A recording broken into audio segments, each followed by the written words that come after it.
ঢালিউডের জনপ্রিয় নায়িকা বিদ্যা সিনহা মিম তিনি সনাতন ধর্মের অনুসারী হলেও নিজের ভেতর ধারণ করেন অসাম্প্রদায়িক মানসিকতা। নায়িকার কাছে ধর্মের পবিত্রতা মুখ্য।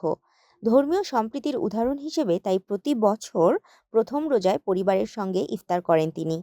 তার এমন মানসিকতা অনুরাগীদের মুগ্ধ করে। প্রতি বছরের মতো এবারও প্রথম রোজায় পরিবারের সঙ্গে ইফতার করেছেন মিম। সেই ছবি সামাজিক মাধ্যমে শেয়ার করে তিনি লিখেন, এই বরকতময় রমজানের প্রথম ইফতার আমার প্রিয়জনদের সঙ্গে ভাগ করে নিলাম।